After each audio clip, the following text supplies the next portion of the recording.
Hello friends, मैं अवनीश सिंह। हम अपने यूट्यूब चैनल पर पॉलिटी पढ़ रहे हैं और पॉलिटी में आज जो हमारा चैप्टर है वो है शेड्यूल्ड एंड ट्राइबल एरिया।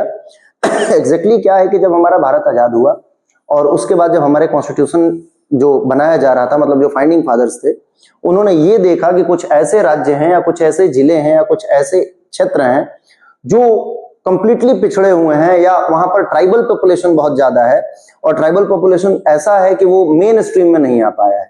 तो वैसे राज्यों के लिए क्या सामान्य अगर व्यवस्थाएं कर दी जाए, मतलब जनरल एक जो सभी स्टेट्स के लिए व्यवस्थाएं की जा रही हैं, अगर वो कर दिया जाए तो क्या वो सही होगा?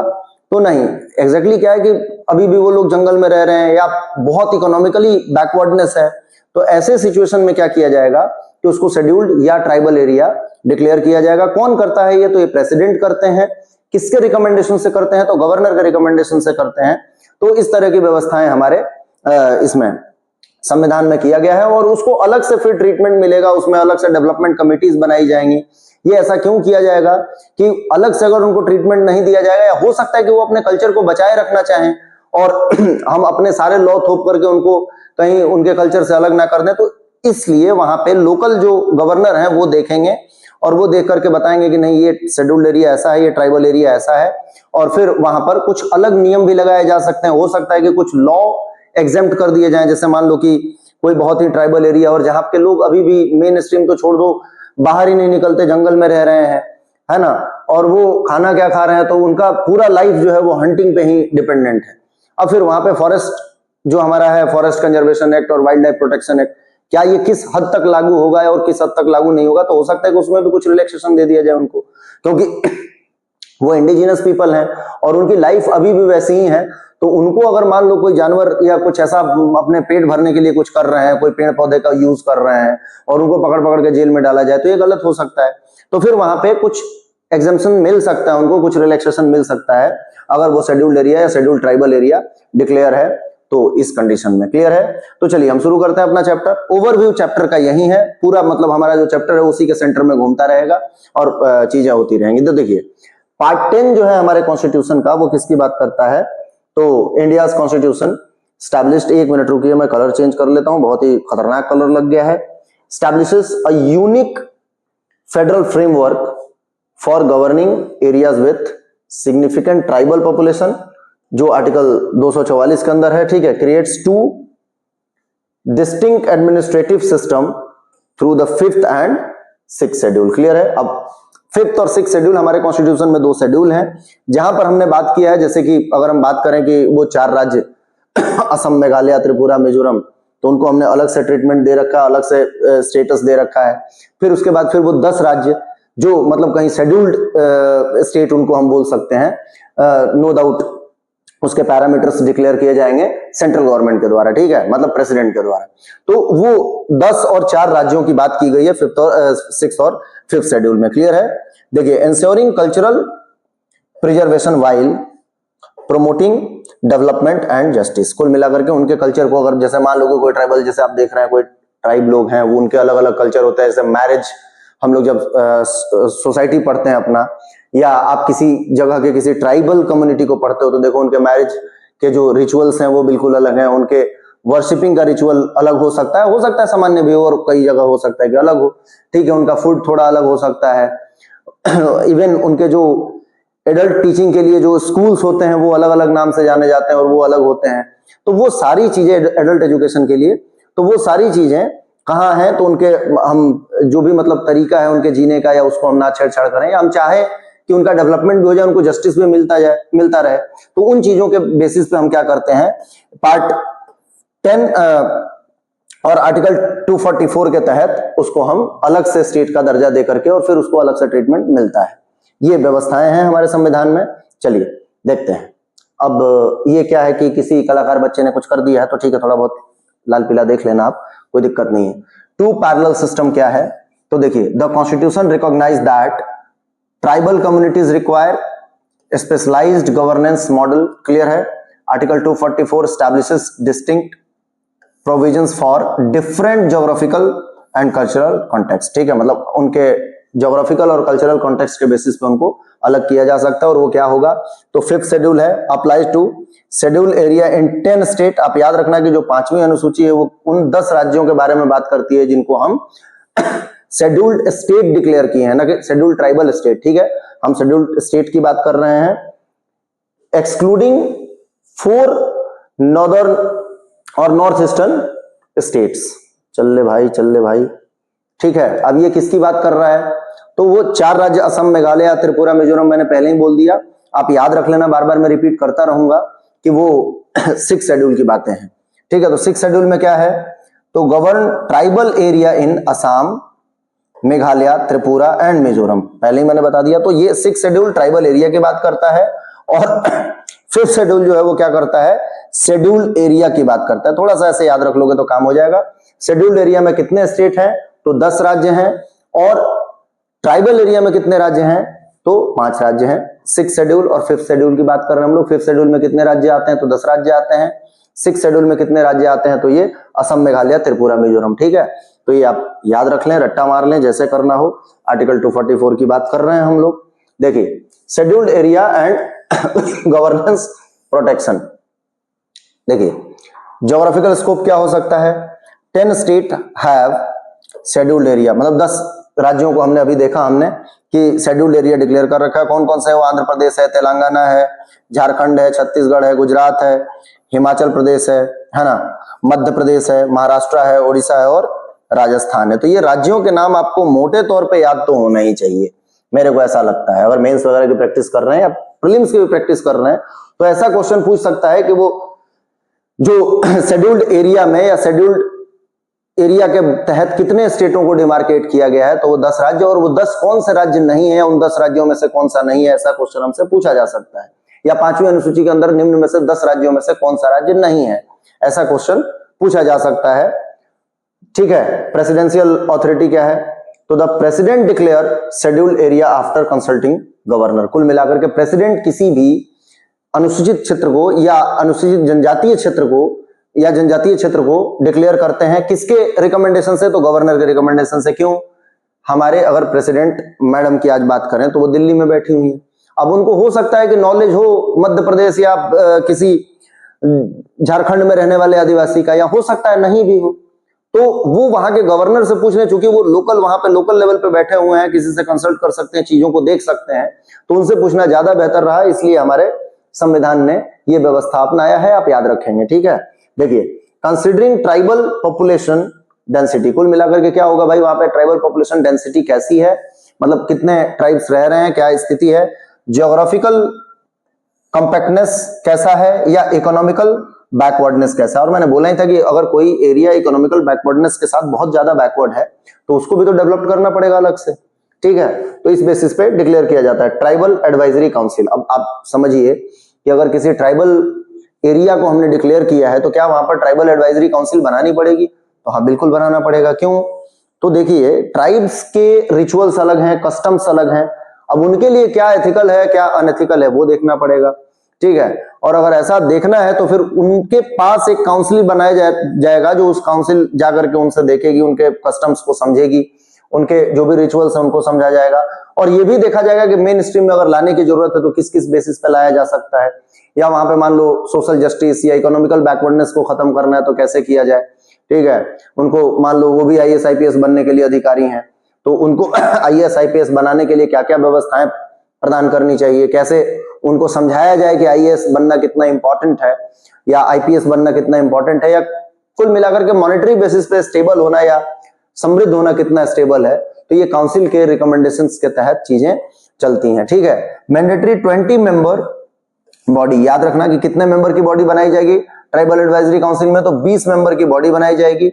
ये बहुत अच्छे से याद रखना, जिसमें 3/4 लोग कौन होंगे, तो शेड्यूल्ड ट्राइब MLA होंगे। क्लियर है, ये याद रखना कि वो 20 लोग शेड्यूल्ड ट्राइब MLAs होंगे, मतलब वो MLAs जो शेड्यूल्ड ट्राइब से आते हैं, कम्युनिटी से आते हैं, उनको रखा जाएगा कितना, 3/4, टोटल 20 मेंबर होंगे, याद रखिए। Advice on tribal welfare policies, अब कुल मिलाकर के अगर मान लो कि मैं किसी आदिवासी कम्युनिटी से बिलोंग करता हूं और उस जगह के लिए मुझे बुलाया गया है कि आप काउंसिल के अंदर रहिए, तो मैं बेहतर तरीके से बता सकता हूं कि हमारा ग्रोथ कैसे सुनिश्चित किया जाए। ये मतलब इसमें कोई शक नहीं है। क्लियर है। और एक तीसरा आदमी कोई बैठ करके मेरे लिए कोई प्लान बना रहा है तो हो सकता है कि वो अपने नजर से देख के बना रहा हो, वो हमारे लिए कोई मतलब काम का हो ही नहीं, ठीक है। तो ये देखिए, एंड डेवलपमेंट प्रोग्राम, क्लियर है, इनका काम ही है विकास का वो सुनिश्चित करना। कितना बढ़िया हमने फोटो वोटो बनाया, देखिए आप, अच्छा लगेगा आपको, बाल बाल भी उगा देते हैं, वाव, ठीक है। ये चित्रकारी हमारे कुछ कलाकार लोगों ने किया है। गवर्नर्स, आजा भाई आजा भाई, governors special power in schedule area. अब गवर्नर के कुछ स्पेशल पावर है, क्योंकि हम जानते हैं सेंट्रल गवर्नमेंट के एजेंट के फॉर्म में जो एलिगेशन हम लगा रहे थे, या राष्ट्रपति से डायरेक्ट कांटेक्ट के फॉर्म में अगर कोई राज्यों में बैठा है तो वो कौन बैठा है, गवर्नर बैठे हैं। हमने ये चैप्टर बहुत डिटेल में पढ़ा हुआ है, तो मुझे नहीं लगता कि इसको और ज्यादा स्ट्रेच करने की जरूरत है। आप बहुत अच्छे से जानते हैं कि जो यूनियन टेरिटरीज है वहां पे लेफ्टिनेंट गवर्नर या कमिश्नर हो सकते हैं, कमिश्नरेट हो सकते हैं, या कोई ऐसा पोस्ट बनाया जा सकता है। जो हमारा राज्य है वहां पर हेड ऑफ द स्टेट के फॉर्म में गवर्नर बैठे हुए हैं, तो गवर्नर को हमें स्पेशल पावर देना पड़ेगा। लेकिन गवर्नर जो भी वहां पे कुछ मतलब जैसे मान लो लॉ वगैरह लगा रहे हैं या हटा रहे हैं तो प्रेसिडेंट के कंसेंट से हटाएंगे। मतलब पहले मैं एक लाइन में इसलिए समझा दिया कि जब भी आप पेपर करें तो पहली फुर्सत में आप याद रखें कि गवर्नर के पास शेड्यूल्ड और ट्राइबल एरिया के रूल रेगुलेशन बनाने के लिए कुछ स्पेशल पावर हैं, लेकिन वो उसको एंजॉय किसके रिकमेंडेशन से करते हैं, तो प्रेसिडेंट के रिकमेंडेशन से करते हैं in the context of law and कुछ भी अगर इंप्लीमेंट करना है तो। क्लियर है। तो चलिए देखते हैं कॉन्स्टिट्यूशनल रिस्पॉन्सिबिलिटी क्या है। The governor holds special constitutional responsibility for schedule area serving as a bridge between the tribal community and state administration. Clear है। मतलब मान लो कि एक ट्राइबल कम्युनिटी है और ये हमारे स्टेट का लेजिस्लेचर है, तो दोनों के बीच में काम कौन करेगा, हमारे गवर्नर करते हैं। मतलब जो भी शेड्यूल ट्राइबल कम्युनिटी है उनका जो भी प्रॉब्लम हो वो गवर्नर तक आएगा और फिर गवर्नर लेजिस्लेचर तक रखेंगे। या आप समझोगे लेजिस्लेचर का कोई बढ़िया प्लान है वो गवर्नर के थ्रू वहां पे लगाया जाएगा, ठीक है। Sorry, this unique position ensures tribal interest remain protected. कुल मिलाकर के क्या है कि भाई यहाँ पर ट्राइबल इंटरेस्ट जो है ना वो प्रोटेक्टेड रहे। ऐसा नहीं कि हम सॉरी अपने विकास के दौर में कहीं ट्राइबल लोगों के विकास को खत्म कर दें, या विकास के नाम पे ऐसा नहीं कि उनका कुछ नुकसान हो जाए। तो ये सारी चीजें ध्यान रखा जाएगा, ठीक है। लेजिस्लेटिव काउंसिल का क्या है भाई, लेजिस्लेटिव कंट्रोल है गवर्नर का। देखिए, डायरेक्ट पार्लियामेंट और state legislature act not apply, clear है, और apply with modification to scheduled area. कुल मिलाकर के कोई भी स्टेट गवर्नमेंट या सेंट्रल गवर्नमेंट का लॉ डायरेक्टली अप्लाई नहीं किया जाएगा किसी भी शेड्यूल एरिया में। क्यों नहीं किया जाएगा, हो सकता है वो उनको अफेक्ट करता हो, ठीक है। जैसे लैंड एक्विजिशन एक्ट अगर लगा दिया गया वहां पे तो हो सकता है कि उनका पूरा जीवन ही उसी पे चलता हो, पूरी उनकी जमीनें छीन ली जाए और वो दिक्कत हो जाए। या ये हो सकता है कि उनके भाई जमीन खरीदना बेचना आप बहुत कॉमनली जानते हैं कि जमीन खरीदना और बेचना किसी का भी अधिकार है। भाई मेरे को लगता है कहीं जमीन खरीदना है तो मैं खरीद लूं, किसी को लगता है कि उसका जमीन बेचना है तो बेच दे। लेकिन ट्राइबल एरिया में इसका उल्टा है। हो सकता है अगर राज्य चाहे तो कई जगह पे आपने देखा होगा, सुना होगा कि बिना वहां के पंचायत के परमिशन के या ट्राइब का जमीन ट्राइबल पर्सन ही खरीद पाएंगे।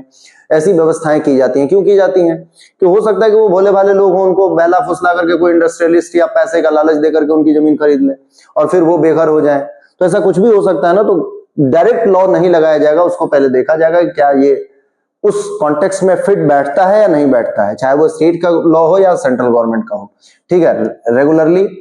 रेगुलेटरी ऑथोरिटी क्या है, तो make regulations for piece, governance, land transfer prohibition और मनी लैंडिंग कंट्रोल, ठीक है। मतलब यहां पर रेगुलेशन बनाया जा सकता है किसके लिए, वहां पे शांति व्यवस्था रहे, उनका गवर्नेंस अच्छे से चले। लैंड ट्रांसफर प्रोहिबिशन मैंने अभी जो बताया आपको कि किसी हद तक हो सकता है कि ट्राइब्स को ही बोल दे कि आप इससे ज्यादा जमीन नहीं सेल कर सकते, आप अपनी जमीन सेल परचेज नहीं कर सकते। क्यों, अगर आप ऐसा करेंगे तो हो सकता है कि आप लैंडलेस बन जाओ, आपको कोई नुकसान हो जाए।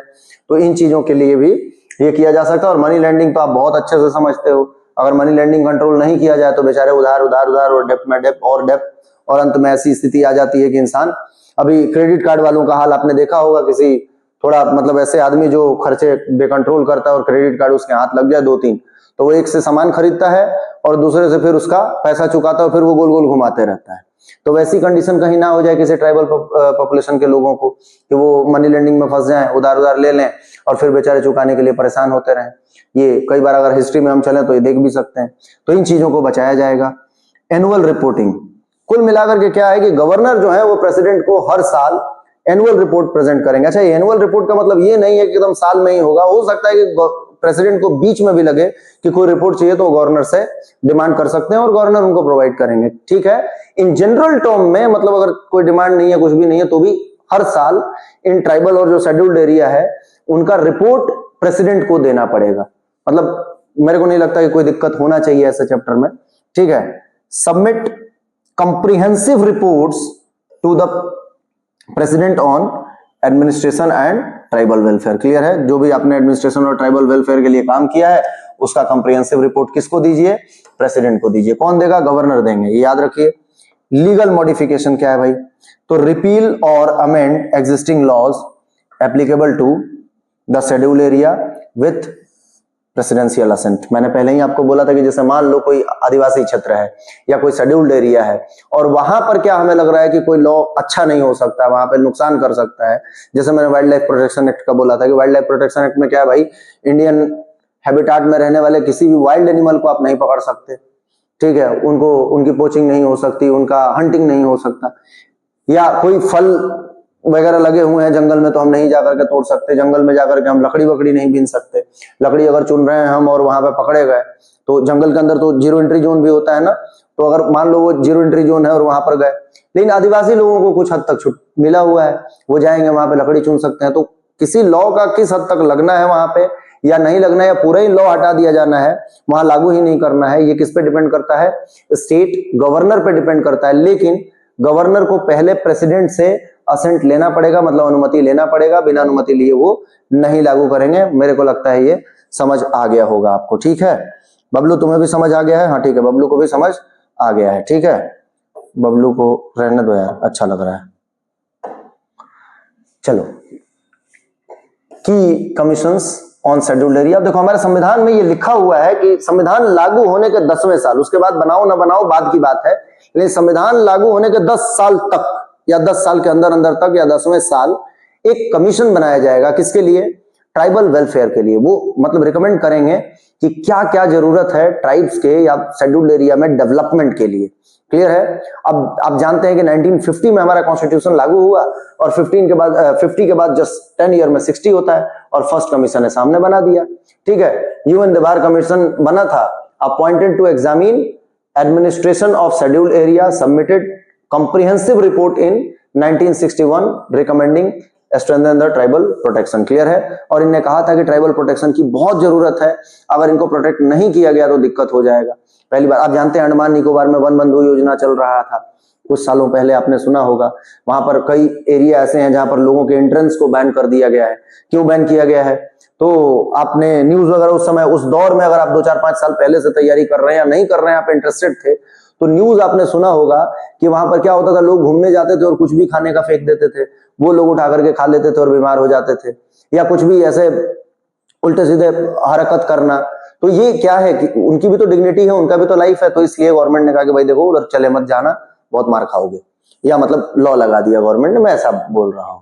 तो इनने कहा था कि इनको प्रोटेक्ट करना बहुत जरूरी है, इनके प्रोटेक्शन के लिए कड़े आपको वो लेने पड़ेंगे। 61 में इन्होंने अपना रिपोर्ट दिया था, 60 में कमीशन बना था, कमीशन का नाम क्या था? यूएन देबार कमीशन। तो ये आप याद रखेंगे, क्वेश्चन डायरेक्टली पूछा जा सकता है कि ये कमीशन किससे रिलेटेड है या कब आया था मैच द कॉलम में, या क्या इनके रिकमेंडेशन से थोड़े बहुत और रिकमेंडेशन थे, आप चाहो तो देख सकते हो, पर इतना हमें जो शॉर्ट स्वीट में लगा कि हाँ काम लायक है वो हमने डाल दिया। चलिए देखते हैं दूसरा। फिर अब सालों तक नहीं बना, आप देख रहे हैं, फिर मतलब 10 साल का कोरम था वो पहली फुर्सत में पूरा कर दिया गया, उसके बाद फिर शायद पता नहीं क्या हुआ, नहीं बना, एकदम से 2002 में बनाया जाता है सेकंड कमीशन। क्लियर है? अब 10 साल का मतलब ये था कि संविधान लागू होने के बाद 10 साल के अंदर अंदर या 10वें साल बनेगा, ये हमारे कॉन्स्टिट्यूशन में था, ठीक है। अब देखिए दिलीप सिंह भूरिया कमीशन, आप जानते हैं बहुत इंपॉर्टेंट कमीशन है, हम पहले पढ़ चुके हैं कि भूरिया कमीशन के रिकमेंडेशन पे क्या हुआ था, पेसा एक्ट लागू हुआ था। आपने पढ़ा है, अगर पढ़े हो तो, ये लोकल सेल्फ गवर्नेंस और डिसेंट्रलाइजेशन, ठीक है। तो Dilip Singh Bhuria commission established to review implementation gaps, and 2004 report emphasized empowering the panchayat extension to scheduled area, PESA act. Clear है? ये पेसा एक्ट था। ये आपने पढ़ा होगा, इनने रिकमेंड किया था। अगर नहीं पढ़े हो तो आप जाकर के प्रीवियस वीडियो देख सकते हो जहाँ पे डिसेंट्रलाइजेशन हमने पढ़ाया है। अगर आपको वो वहां भी नहीं पढ़ना तो गूगल कीजिए, आपको चीजें बहुत डिटेल में मिल जाएंगी कि पैसा एक्ट कैसे आया था, पैसा एक्ट के लिए क्या क्या प्रोविजंस हैं, पैसा एक्ट किस किस एरिया में कैसे एक्सटेंड करने का प्रोविजन देता है। ठीक है, ये थोड़ा सा आप देख लेंगे तो काम हो जाएगा।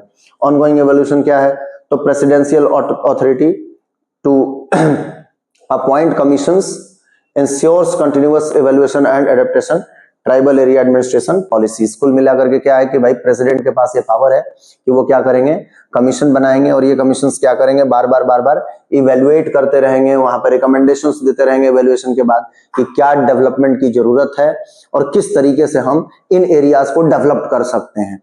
या अगर मान लो वो लोग रिजिड है कि नहीं हमें हमारे उसी कल्चर में रहना है, तो उनको प्रोटेक्ट भी करना होगा, क्योंकि हमारे अपने कल्चर, हमारे ट्रेडिशन, हमारे कस्टम्स को प्रोटेक्ट करने का हमें पूरा अधिकार है। ठीक है ना, फंडामेंटल राइट है हमारा, तो ये भी चीज हो सकता है। चलिए आगे देखते हैं। तो 6th शेड्यूल की हम बात कर रहे हैं। हमने अभी देखा था कि 5th और 6th शेड्यूल दो हैं जहां पर अलग राज्यों की बात की गई है या अलग से ट्रीटमेंट किए जाने वाले राज्यों की बात की गई है उनके डेवलपमेंट के लिए। तो ट्राइबल एरिया ऑटोनोमस गवर्नेंस, क्या हो गया, उल्टा सीधा कुछ भी पढ़ रहा हूं। The 6th schedule creates a unique system of self governance. Clear है, ये बताता है कि यहाँ पर सेल्फ गवर्नेंस मतलब जैसे मान लो कि कोई एरिया को हमने नोटिफाई कर दिया है और बोल दिया कि नहीं आपका कस्टम जो है वो आप अपने पुराने ट्रेडिशन को फॉलो कीजिए, वो ठीक है, उसमें मतलब किसी के राइट्स का वायलेशन भी नहीं हो रहा है और बुरा भी नहीं है, ठीक है, तो वो लागू रहेगा। जैसे पंचायत में हमने बोला है कि अगर कोई मान लो ट्राइबल एरिया और उनके पंचायत ज्यादा अच्छे से काम कर रहे हैं तो ठीक है, करने दो, क्यों जबरदस्ती का अपना वाला पेच अड़ाना। तो ये भी चीज है। ठीक है, governance for tribal area in 4 north eastern states, वो हमने पढ़ा था कि क्या है भाई, ट्राइबल एरियाज के 6th शेड्यूल का तो 4 स्टेट्स की बात की गई है। ठीक है, असम, मेघालय, त्रिपुरा और मिजोरम। रिपीट कर देता हूं फिर से। Granting substantial autonomy through autonomous district और डिस्ट्रिक्ट्स। क्लियर है, मतलब डिस्ट्रिक्ट्स और डिस्ट्रिक्ट काउंसिल। यहां पर ऑटोनोमस डिस्ट्रिक्ट्स बनाया जाएगा या डिस्ट्रिक्ट काउंसिल बनाया जाएगा। ऑटोनोमस मतलब जिसमें स्वायत्त निकाय बनाई जाएगी। ठीक है, जिसमें वो अपने डिसीजंस ले सकते हैं, अपने कस्टम्स को फॉलो कर सकते हैं, अपने रूल रेगुलेशन के हिसाब से चल सकते हैं, तो वो चीजें की जाएंगी। ठीक है, this framework preserve democratic tradition while respecting cultural diversity. ठीक है, डेमोक्रेटिक ट्रेडिशन को भी प्रोटेक्ट कर देगा और कल्चरल जो डाइवर्सिटी है उसको भी प्रोटेक्ट किया जाएगा इसके थ्रू। ये इंपॉर्टेंट है, जरूरी है। क्लियर है। देखिए अब डिस्ट्रिक्ट काउंसिल जो हमने पढ़ा था बनाने के लिए, उसका स्ट्रक्चर और पावर क्या होगा। तो एक डिस्ट्रिक्ट काउंसिल बनाया जाएगा और इस काउंसिल में कितने मेंबर होंगे भाई, तो 30 मेंबर होंगे, याद रखो। और अगर आपको नहीं दिख रहा है तो रेजोल्यूशन ठीक कीजिए, थोड़ा सा उसको जूम कर लीजिए, आपको दिखेगा मैं हट गया हूं, इधर वाली चीजें हम पढ़ रहे हैं। ठीक है, फिर इधर पढ़ेंगे। तो देखिए डिस्ट्रिक्ट काउंसिल की बात कर रहे हैं, स्ट्रक्चर और पावर कैसा होगा। तो मेंबर इसमें जो होंगे वो 30 मेंबर होंगे। ठीक है, नॉमिनेटेड मेंबर कितने होंगे, 4 बाई गवर्नर। याद रखना कि इसमें नॉमिनेटेड और इलेक्टेड दोनों मेंबर होंगे। तो जो नॉमिनेटेड 30 में से 4 नॉमिनेटेड मेंबर होंगे और इनका नॉमिनेशन कौन करेंगे, तो हमारे गवर्नर करेंगे, मतलब जो भी उस स्टेट के गवर्नर हैं वो करेंगे। क्लियर है। इलेक्टेड मेंबर कितने होंगे, तो 26 एडल्ट फ्रेंचाइज से, मतलब वयस्क मताधिकार से चुने जाएंगे, ये याद रखिए। फिर इसके बाद टर्म क्या है, तो 5 ईयर के लिए ये इलेक्ट किए जाएंगे या नॉमिनेट किए जाएंगे। नॉमिनेशन और इलेक्टेड दोनों मेंबर है, तो ये 5 साल के लिए काउंसिल बनाई जाएगी। बीच में भी भंग हो सकती है ये काउंसिल, कोई ऐसा मतलब नहीं है कि हाँ 5 साल कंफर्म है कि चलना ही है। तो देखिए this autonomous district operates through an elected council with substantial legislative, judicial and administrative authority. ठीक है, इनके पास यही अथॉरिटीज हैं, लेजिस्लेटिव अथॉरिटी है, जुडिशियल अथॉरिटी और एडमिनिस्ट्रेटिव अथॉरिटी इनको दिया गया है, किसको, डिस्ट्रिक्ट काउंसिल्स को। क्लियर है, याद रखेंगे आप। लेजिस्लेटिव पावर क्या है इनके पास, ये कोई लॉ बना सकते हैं किस पे, लैंड से संबंधित, मतलब जमीन से रिलेटेड, जंगल से रिलेटेड, वाटर से रिलेटेड, शिफ्टिंग कल्टीवेशन आप लोग जानते हैं, जिसको इंडिया में झूम कृषि के नाम से जाना जाता है। मतलब कई आदिवासी कल्चर ऐसा है कई जगहों पे, जैसे जहां आप जाओगे तो ये लोग खेत की जुताई नहीं करते हैं, उस जगह को डिफॉरेस्टेशन कर देते हैं, मतलब जंगल वंगल काट देंगे और वहां पे 2-3 साल खेती होगी और फिर खेत आगे बढ़ जाएगा। इसको हम बोलते हैं शिफ्टिंग कल्टीवेशन या झूम कृषि। आप सुने होंगे फॉरेन के लिए भी और इंडिया कॉन्टेक्स्ट में भी, चेन्ना, लेदान, बेवार, डहियार, ये सब नाम है, ये एग्जाम में पूछे जाते हैं कि किस जगह पे किस शिफ्टिंग कल्टीवेशन को किस नाम से बुलाया जाता है, ये क्वेश्चन आपसे पूछा जाएगा। झूम कृषि इन जनरल हिंदी में कहते हैं इसको, ठीक है। विलेज एडमिनिस्ट्रेशन मतलब गांव का एडमिनिस्ट्रेशन कैसे चलेगा, इनहेरिटेंस कैसे चलेगा, मैरिज के लिए लॉ और नियम क्या होंगे, डाइवोर्स के लिए नियम क्या होंगे, और सोशल कस्टम्स। जैसे आप जाओगे तो कई ट्राइबल कम्युनिटीज में ऐसा है कि वो लोग अपना मैरिज और डाइवोर्स दोनों अपने ग्रामीण स्तर पे ही सुलझा लेते हैं और बड़े अच्छे से परफॉर्म कर रहे हैं, मतलब उसमें कोई ऐसा डिस्क्रिमिनेशन गर्ल के साथ या बॉय के साथ नहीं है जो बैड प्रैक्टिस के अंदर माना जाए। तो फिर उनको गवर्नमेंट बोलेगी ठीक है भाई डिस्ट्रिक्ट काउंसिल देख लीजिए, आप सही है, हाँ ठीक है, तो आप चलने दीजिए, डिस्ट्रिक्ट काउंसिल के पास ये पावर है चेक करने का और उनको लागू करने का, ठीक है। जुडिशियल पावर में क्या है, constitute village courts to try cases between tribes, clear है, मतलब आदिवासियों के बीच में उनके अपने जो मसले हैं वो इनके तहत विलेज कोर्ट के तहत उसको मसला सुलझा दिया जाएगा, ऐसा समझ लीजिए। With high court जुडिक्शन specified by governor, कुल मिलाकर के ये भी होगा कि उसको हाई कोर्ट के जुडिक्शन में रखा जाएगा। नहीं तो ऐसा नहीं कि हमने बोल दिया कि ठीक है भाई ग्राम कचहरी जो है वो मामले निपटा ले और वहां पर मर्डर केस सुना जा रहा है या कुछ और हो रहा है तो हाई कोर्ट के जुडिक्शन में रखना पड़ेगा, ये इंपॉर्टेंट है, ठीक है।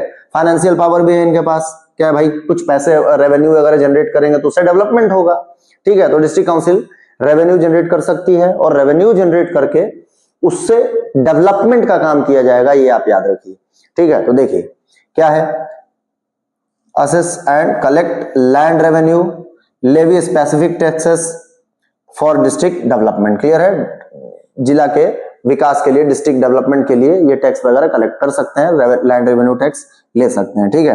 एडमिनिस्ट्रेटिव पावर क्या है इनके पास, तो मैनेज प्राइमरी स्कूल्स, अब कुल मिलाकर के वहां पे प्राइमरी स्कूल ठीक से चल रहा है, कैसे चल रहा है, किस लेवल पे स्कूल होना चाहिए, कैसी उसकी व्यवस्थाएं होनी चाहिए, क्या वहां पे स्कूलों में एक्स्ट्रा व्यवस्था करना है, ये भी हो सकता है, ठीक है। Dispensaries, market, ferries, fisheries and road within the district boundaries, clear है, मतलब उस जिले के अंदर जो ग्राम राम के सड़कें होती हैं वो चीजें होती हैं उनको भी ये मैनेज कर सकते हैं, बना सकते हैं, ठीक रख सकते हैं। मार्केट वगैरह कैसे लगेंगे, क्या होगा, मार्केट का कौन सा किस दिन को कहां पे मार्केट लगेगा, उसका कंट्रोल कैसे होगा कि वहां पे कोई चोरी चकारी ना हो, ये सारी चीजें ये लोग तय कर सकते हैं। या वहां पे कोई मिलावट अलाउट की चीजें ना बिके, वो किसी भी तरीके का डिसीजन मार्केट से रिलेटेड गाँव में जो अपने छोटे छोटे मार्केट लगते हैं उनकी व्यवस्था करेंगे, ठीक है। इसके साथ 6 शेड्यूल, अब 6 शेड्यूल में आप जानते हैं ऑटोनोमस डिस्ट्रिक्ट्स, अब इसमें क्या है 6 शेड्यूल के अंदर, 6 शेड्यूल के अंदर क्या है कि वो असम, मेघालय, त्रिपुरा, मिजोरम है और ये एक्सट्रीमली ट्राइबल डिस्ट्रिक्ट्स इसमें आते हैं। अगर आप जाओगे ना तो देखोगे कि वहां पर मतलब एकदम से इसको ब्रिटिश टाइम पे तो वहीं कर दिया गया था, एकदम छोड़ ही दिया गया था, आपको अगर ध्यान हो तो। और फिर बाद में अभी इनमें इनर लाइन परमिट लगा हुआ है, मतलब इनमें सभी में नहीं, कुछ राज्यों में, मतलब आप 7 सिस्टर में जाओगे ना तो कुछ राज्यों में इनर लाइन परमिट लगा हुआ है। और वो इनर लाइन परमिट एक्ट आया था 1873 का, तो आप ये भी याद रखना कि इनर लाइन परमिट एक्ट कब आया था, 1873, ये याद रखो। और इसमें क्या किया गया था, तो इसमें ये बोला गया था कि भले ही भारत का पार्ट है ये, पर आप यहां जाएंगे तो परमिशन लेना पड़ेगा, मतलब एक जनरल परमिशन के फॉर्म में लेना पड़ता है। अगर आप कभी गए हो 7 सिस्टर्स के साइड तो कुछ मिजोरम, अरुणाचल और नागालैंड ऐसे राज्य हैं जहां पर आपको इनर लाइन परमिट लेना पड़ सकता है, तो ये आप याद रखेंगे। देखिए अब इसमें जो 6 शेड्यूल के राज्य की हम बात कर रहे हैं, इसमें है असम, मेघालय, त्रिपुरा और मिजोरम, ठीक है। तो 7 सिस्टर्स पूरा कटा हुआ ही था, अगर हम देखेंगे ना तो हमारे भारत का जो ये वाला नक्शा है, सॉरी थोड़ा गड़बड़ बन गया, आप समझ लेना, तो ये वाला जो नक्शा है ना भारत का, ये पूरा ही अलग है, मतलब ये भारत अपना एक और इधर के 7 सिस्टर्स जो हैं वो एकदम अलग, क्लियर है। अभी तो ठीक है कुछ, मतलब यहाँ पे अब चीजें ठीक हो गई हैं, लोग आने जाने लगे हैं, बहुत सारा कनेक्शन डेवलप होने लगा है और चीजें मतलब बहुत बेटर है। अगर आप फ्रीडम स्ट्रगल और उसके पहले की चीजें पढ़ोगे ना तो आप देखोगे कि पूरा ये जंगल जंगल हुआ करते थे, है ना, मतलब एंशिएंट टाइम में देखोगे तो याद रखो। अब असम में क्या है, नॉर्थ कचार हिल्स डिस्ट्रिक्ट है, ठीक है, यहाँ पर कराबी अंगलोंग डिस्ट्रिक्ट है, तो ये अंगलोंग याद रखो, यहाँ पे कचार याद रखो, यहाँ पर बोडोलैंड याद रखो, इंपॉर्टेंट है। ये बोडोलैंड तो बहुत ही मतलब बीच में डिस्टर्ब एरिया भी रहा है, अगर आप थोड़ा न्यूज वगैरह देखते हैं तो गवर्नमेंट से इनका अलग डिमांड चल रहा था बोडोलैंड के लिए। अभी भी असम राइफल्स के साथ या जो भी वहां पे लोकल बॉडी लगी हुई है उनमें कई बार आप देखोगे कॉन्फ्लिक्ट चलते रहता है। तो बोडोलैंड डिस्ट्रिक्ट हो गया, ठीक है, कचार डिस्ट्रिक्ट हो गया, अंगलोंग डिस्ट्रिक्ट हो गया, मेघालय का खासी, जयंती, गारो। अब आप जानते हैं कि इधर अगर 7 सिस्टर में जाओगे ना तो आपको गारो, खासी, जयंती ट्राइब भी मिलेंगी और ये गारो, खासी, जयंती माउंटेन भी है वहां पे, तो उन डिस्ट्रिक्ट्स में क्या किया गया है, अलग व्यवस्था करना पड़ेगा। ठीक है, त्रिपुरा में त्रिपुरा ट्राइबल एरिया डिस्ट्रिक्ट जो भी है, मतलब त्रिपुरा के अंदर जो भी ट्राइबल एरिया वाले डिस्ट्रिक्ट्स हैं उनको डिमार्केट करना, उनको अलग से चीजें देना।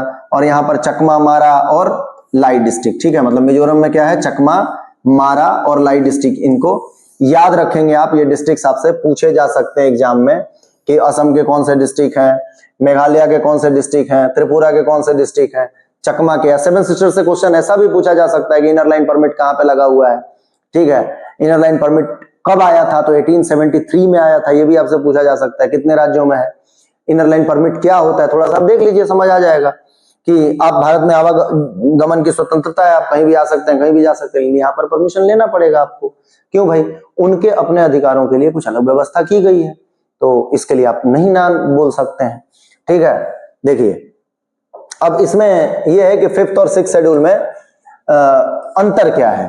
तो देखिए ज्योग्राफिकल एप्लीकेशन अगर देखें तो 5th शेड्यूल 10 स्टेट्स हैं, हमने पहले ही पढ़ा था कि 5वीं अनुसूची में 10 राज्य हैं और उनको हम क्या बोलते हैं, शेड्यूल्ड स्टेट बोलते हैं। 6th शेड्यूल में 4 नॉर्थ ईस्टर्न स्टेट्स हैं, असम, मेघालय, त्रिपुरा, मिजोरम, मैंने बता दिया, और 10 स्टेट के भी मैंने बता दिया था, मध्य प्रदेश है, तेलंगाना है और ये सारे स्टेट हैं, हिमाचल वगैरह, तो देख लेना थोड़ा सा। गवर्नेंस मॉडल में क्या है, 5th schedule governor centric with limited tribal participation, clear है। अब चूंकि उसको हमने बोला ही है कि ये क्या है, तो ये लिमिटेड रखना पड़ेगा क्योंकि इसको कंजर्व करने के लिए, तो ये याद रखो। इसमें क्या, 6th शेड्यूल में क्या है, autonomous councils with strong self governance, clear है। तो 5th और 6th याद रखना।